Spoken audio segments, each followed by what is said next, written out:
Hello, and welcome to the Relationship Rescue Summit. I am thrilled to have Lesley McShane with us today. And I am actually going to use one of her quotes that I just love. But Lesley is an advocate for all things women, midlife, health, and wellness. I'm thrilled to have you here.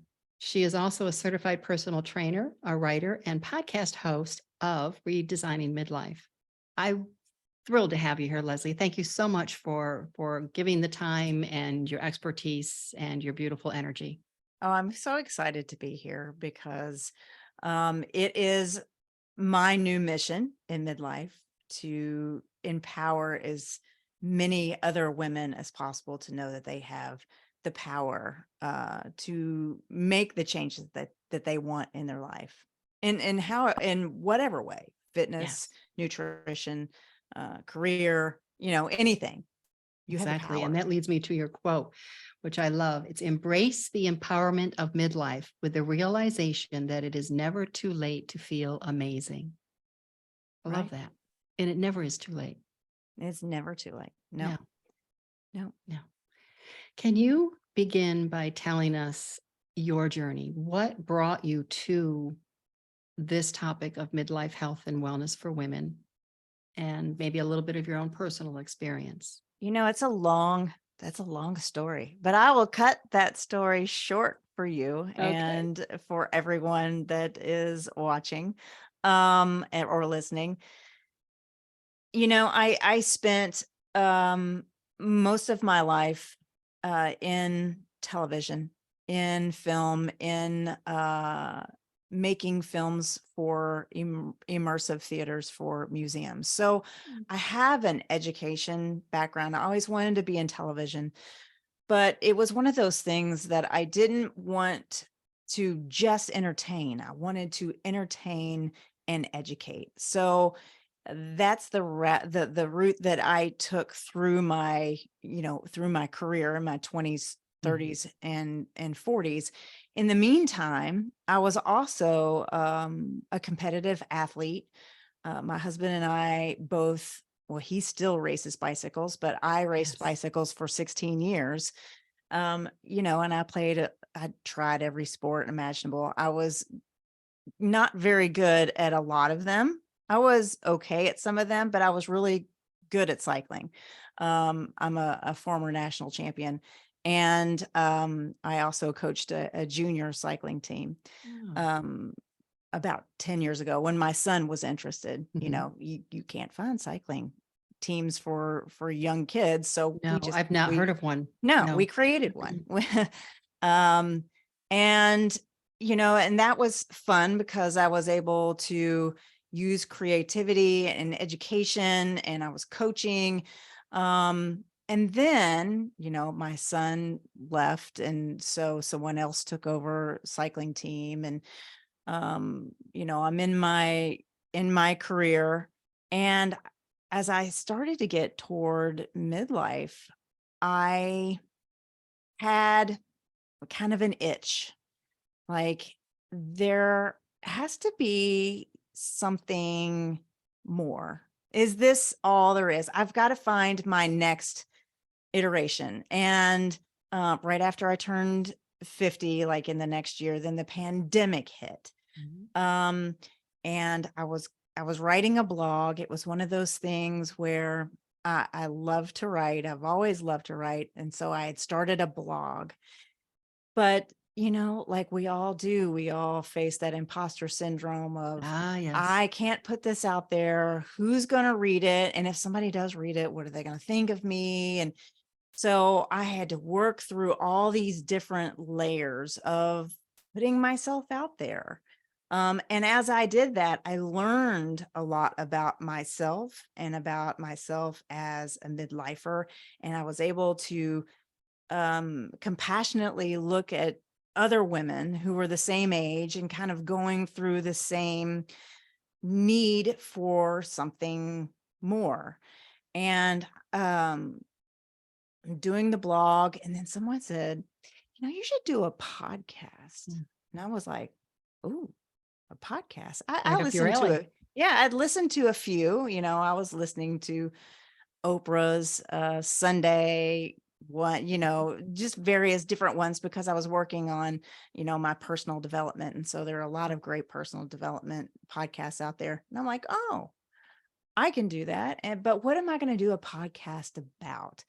And so I remember asking my Facebook community, my Mhm. friends in my Facebook, it's like, if I were to do this thing, how would all of you all feel about if I addressed midlife issues?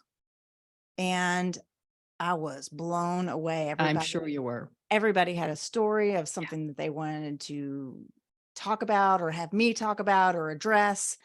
And so I did. I started the podcast. I did it for, a year and a half where I was talking about all things midlife, including finances and retirement and body issues and just everything.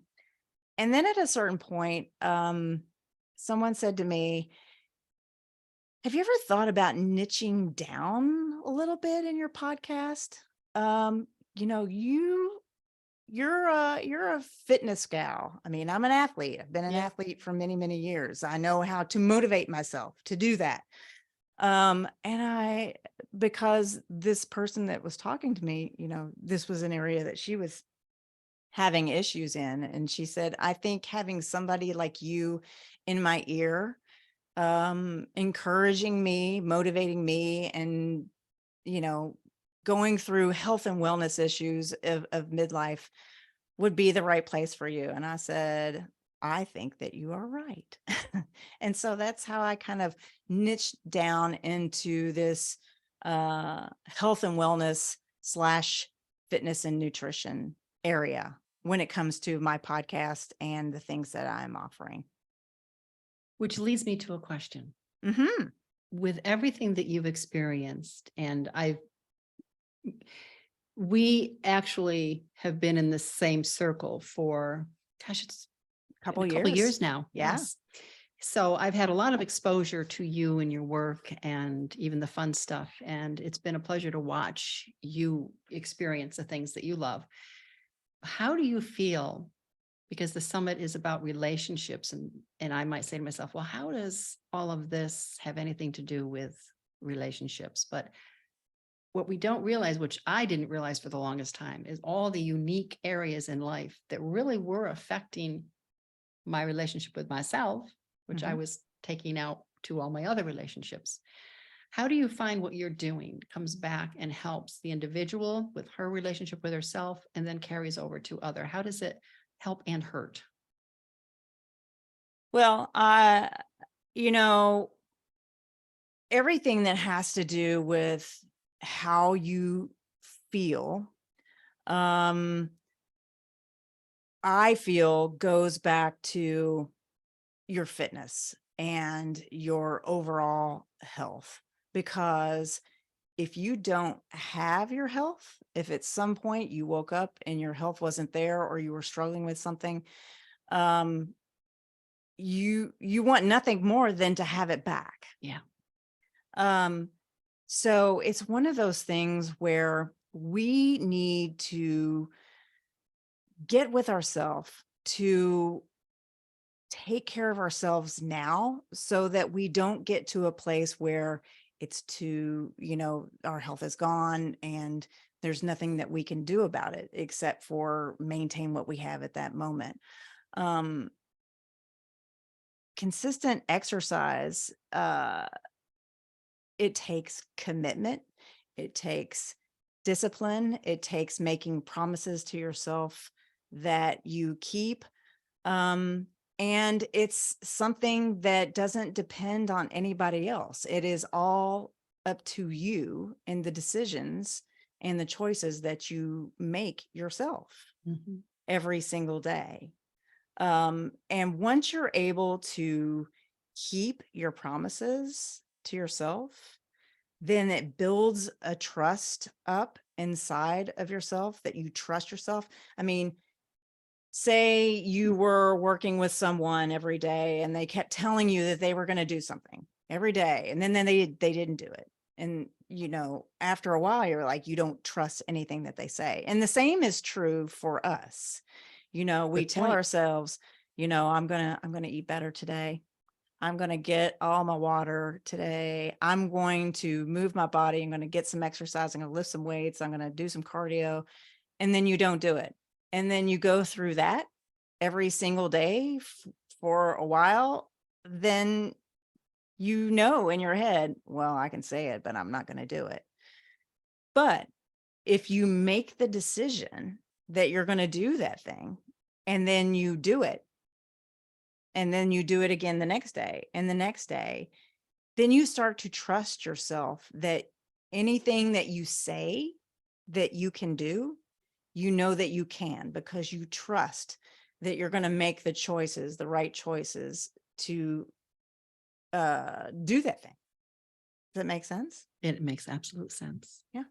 And I think what you're saying then is that trust in yourself is going to carry over to other areas of your life. Yeah. I mean, if you have confidence in yourself and you have trust in yourself, it affects every other part of your life.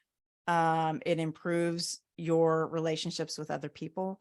You're able to listen to and watch and talk to other people with compassion and with empathy, and you can support them in the things that they want to do and the things that they want to achieve, because you're already doing that yourself. Yes. Very nice. Yes. Very well said. Yeah. It's very important. Taking care of yourself and starting with yourself, it just spills out onto everything else in your life, your family, your social interactions, your work environment, everything. Agreed. With midlife and what Lesley is talking about, what we're both talking about, and your specialty is midlife, but what you're speaking is the gamut of age. It can be for absolutely. whether it be a teenager or someone of senior years. So don't let yourself be taken back by the word midlife. I do want to point something out that occurs in midlife. But this, midlife has become a wide range. It's right. There's a wide range now of there are what's no considered set midlife. ages of when it begins. The new this is and the new when that. it is. Exactly. But I would like to ask, because I think this is something in the health and the midlife and it affects everything. And I'm saying this from personal experience, is perimenopause. We all talk about menopause. That gets all the attention, menopause. But perimenopause is kind of shushed. It's just a thing. Well, it's a huge thing. And I personally know it to be bigger than the menopause. It affected my relationships because it was with myself was just in the toilet at the time with going through this, because of the fact of not being able to get anyone to listen to me and to hear what I was saying. And and sometimes you're not even sure, you think you're losing your mind. Oh my God, it's like a friggin' roller coaster. Right?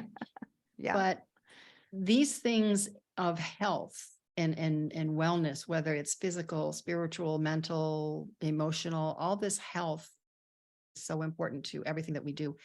What have you found in the experience of women being afraid to maybe talk about going through something, whether it's perimenopause or some other real physical change in midlife? But that's the biggie.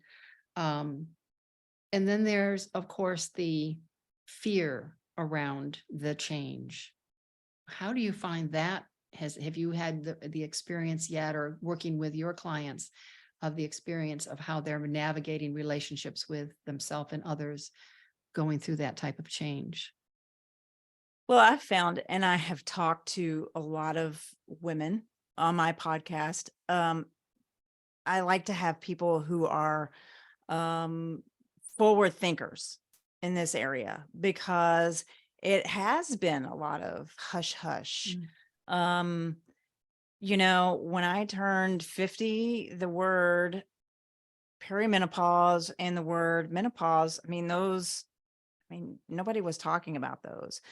But as I have gotten into this area and into this space, I have been finding a lot of women who they just want to talk about it and we want to encourage people to talk Mhm. about it, because the more you talk about it, the more it normalizes the conversation. Yes. You need to be, if you have daughters, you need to be talking about it with them, so they're not so, oh, that's just something that happens to old ladies. No, it's No. happening to S- me, and Starts I'm not very old. early. It can start very early. Yeah, exactly. Yeah. So, it's I think that I believe that it is something that should not be thought of as a curse, which it has been described Yeah. as. Um, I like to think of it, there are things that we have to overcome during this time in our lives. There are a lot of physical symptoms and Mhm. mental symptoms and navigating all of that. But I like to think of this time in our lives as empowering. And I have mentioned that before. Mhm. Um, there, I like to think of the freedoms that come with going into menopause and being postmenopausal. I like to be thankful for those things. Um, and my mental state at this time of my life. I mean, I feel completely in control of my life and what I want, and screw it, if I want to do such and such, I'm going to go for it. um I don't have to be scared of anything anymore. I have enough experience, enough living experience in my life that I can do anything that I want to do. And it's not just midlife, it's in menopause, it's this time of life. It's just um it's a great place to be. And I want, despite all the symptoms, I want women to feel like it's a new birth for them almost. That's a good way to put it. Yeah. Mhm. Now, you mentioned that you don't have the fears. You just go and do whatever it Hmm. is that you want, which, hallelujah, amen to that. Hmm. So support that. That's a whole other podcast topic. Yeah, exactly. But what would you offer? What do you offer those that have the fear? We all have the fear. It's just, I like it. I liken it to developing a new relationship with fear, almost like a friendship with fear. You're in this together, but we Hmm. can't let fear control our life. And that's quite often the case, that fears control lives. Hmm.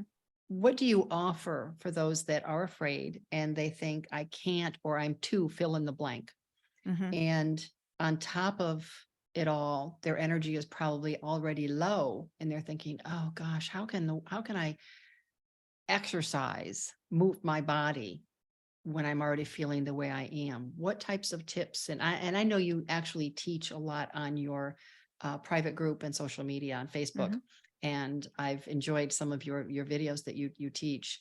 So how would you what would you offer today to help someone get through these initial points of, oh, how can I, Yeah. with the way they're Well, feeling? yeah, that there were kind of two things there. The first thing that I would tell anyone, no matter what their age, there is no such thing as can't. Can't is Mm, such a heavy-handed agreed. word.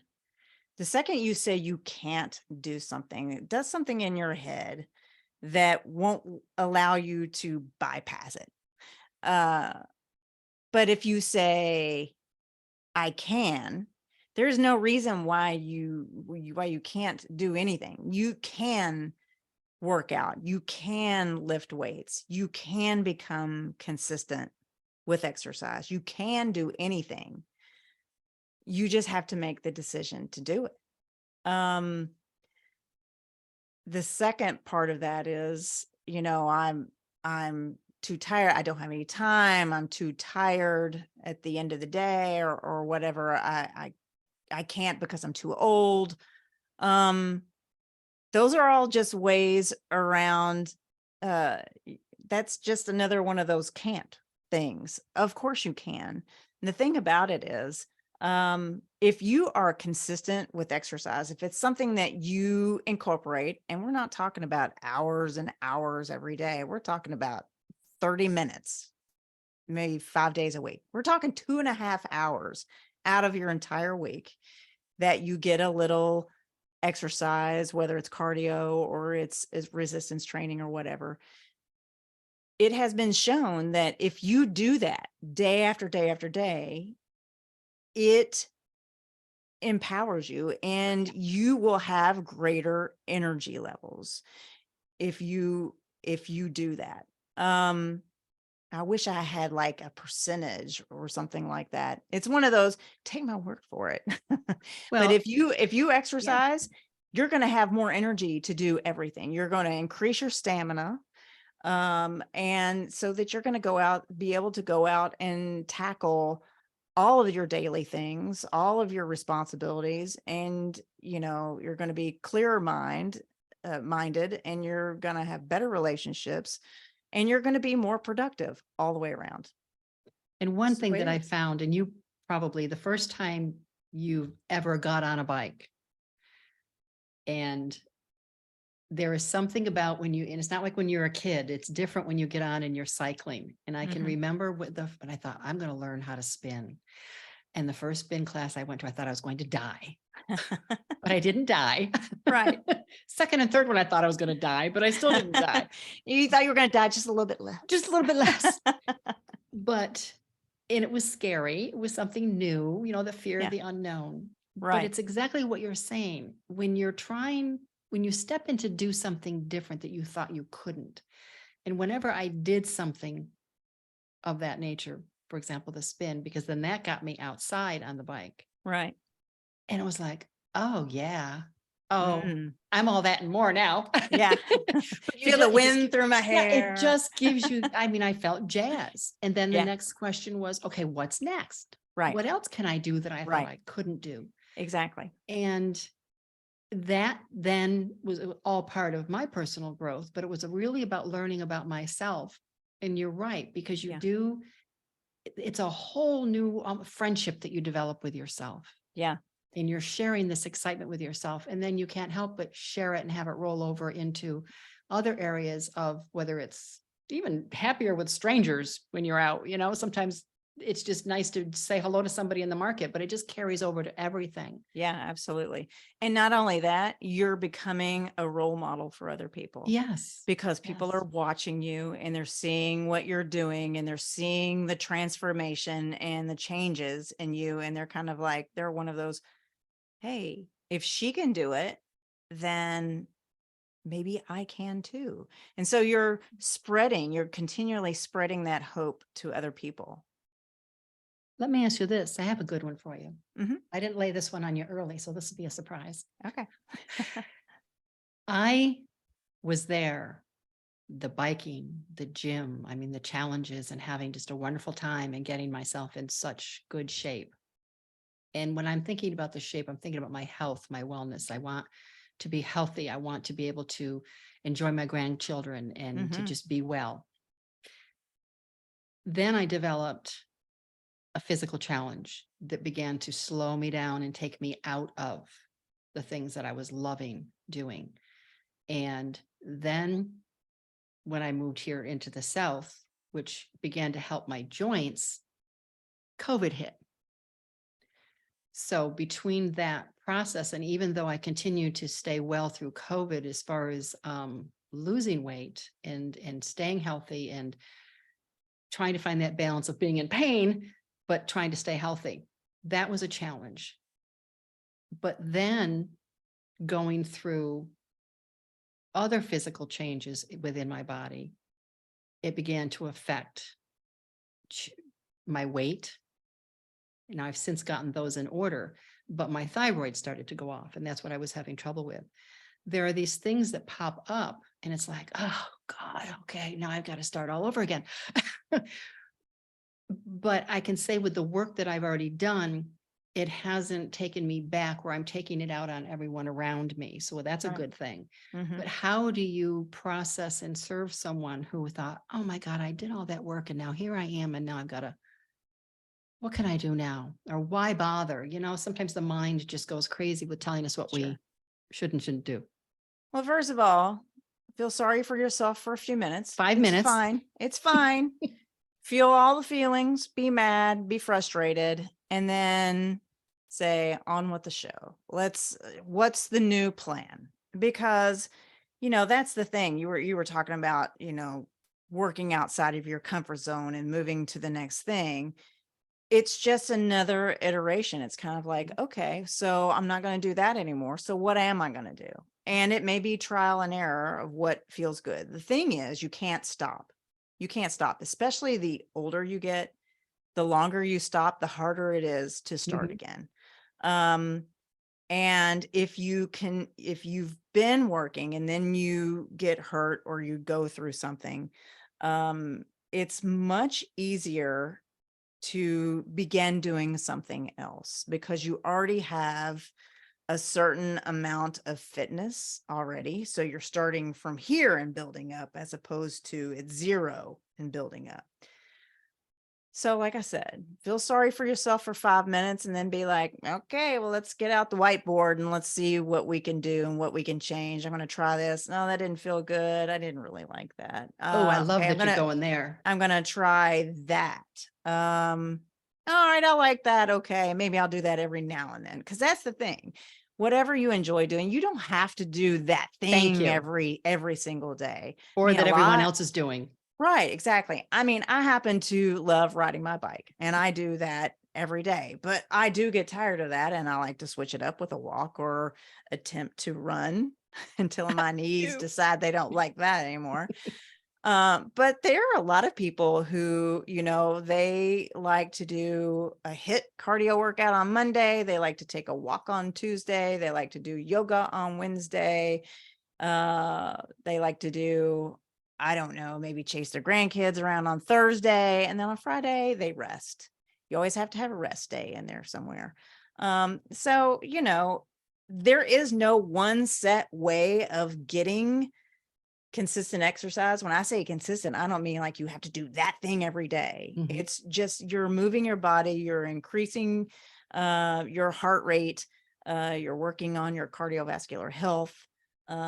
You're throwing in some resistance training here and there to avoid sarcopenia and osteoporosis. And so, you just it's each individual person has to make their plan. There is no one right plan. Yes, of thank how you. to do That's what it. I was hoping you were getting to. And I know, Yeah. having seen your videos, I knew it was in there. Yeah. Because yes, that is so important. People will say, "Oh, go run." If I'm running, something's wrong. I'm just not a runner, and it has to be something that There are so many people that say, "I hate exercise."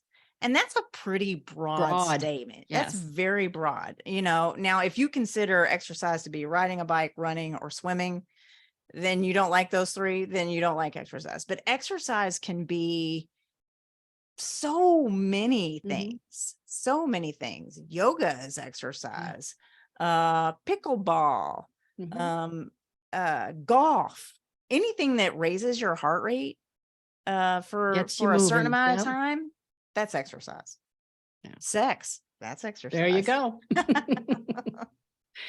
Are there any particular, now that we're on the subject, any particular, if someone said, well, okay, I want to start with something, where could I start that isn't going to overwhelm them? They can start small, feel good about it, and then take the next step. Where would you suggest someone starting a couple of different places? Well, I mean, it depends on your level of activity already. I mean, so if you have been not active at all, I would suggest starting with a 10-minute walk, just a 10-minute walk. Do that for a week. See how that feels. If you feel like pushing yourself to 15 minutes, go to 15. Get comfortable there, then work up to 20 or whatever activity it is. Just know that the first day that you go out, and this is just an analogy, the first day you go out, you're not going to run a marathon. It's just not going to happen. You're going to be tired. You're going to be sore. You're going to get hot and sweaty, probably, and it's okay. And it's okay. You have to know. And this is one of the things I stress in my podcast. It's okay to be a beginner. even if you're whatever age you are, Mhm. because we can all be a beginner at something. Because at some point, in a couple of weeks, you're not a beginner anymore, and you're getting better and better, and then you're going to add to it or do something different. And so, yeah, I would start very small. Whatever it is, start small and then work up from there.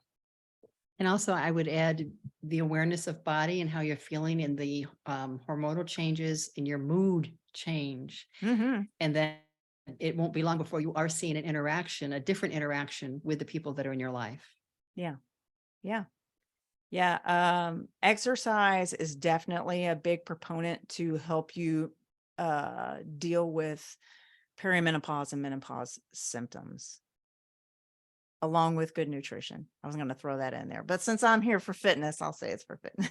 You can Fitness. say this is your time, and we want to offer as much information as we can to help, because as I said in various points of the summit, that these are areas that I never thought about, as I said, that have any reflection on our relationships. But almost everything that we do affects us personally. We take it personally, or we react. However, even if it's a good reaction, Mhm. it's still our experience, and that experience carries over to everything else. So if you've had a bad day at work and you come home, sometimes it's very common to take it out on your family.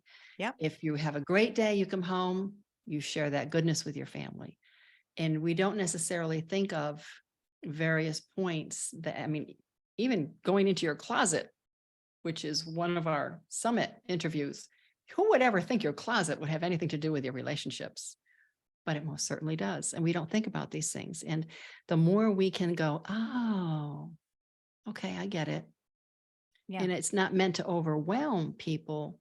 It's just awareness, and that you can take these little things and change them up a bit, just like moving your body, changing it up in a way that serves you.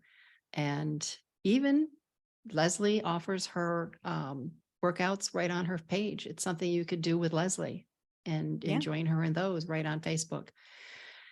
Is there any last minute tip that you would like to offer that someone can go out today and begin to feel like, I really want to enhance the relationship with myself first and foremost?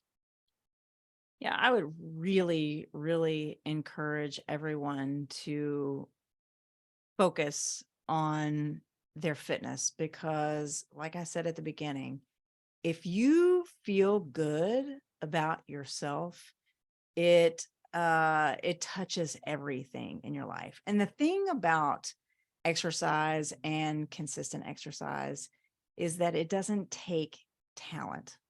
You don't have to be the best. You don't have to have a degree in it. Like I said, it takes no talent at all. As long as you can get your heart rate up doing whatever, dancing in your living room, There you whatever go. it I is. do that. I love to do that. Yeah, whatever it is, then you're gonna benefit from it. All it takes, the only thing that you absolutely need, is the power of your choice and making the right decision every single day. Beautiful. That's all you Beautiful. need. Thank you. Mhm. I've loved everything you've shared. Thank you so much for being with us. And all of Thanks for Lesley's inviting me. information is available to everyone. And I believe Leslie is going to be offering a free gift as well. So that information Yeah. will be available as well. And please feel free to reach out and follow her on her Facebook page. Tell us what it is. It's it's the private Redesigning Midlife Facebook group. And if you go to my website, or if you listen to the podcast, the link is everywhere to that. So come be with us. We're a community of midlife women, Yeah, just it's a great supporting each place. other. Thank you so much. I greatly appreciate everything that you've shared. And Thank thank you you. all for being with us, and stay tuned for more of the Relationship Rescue Summit.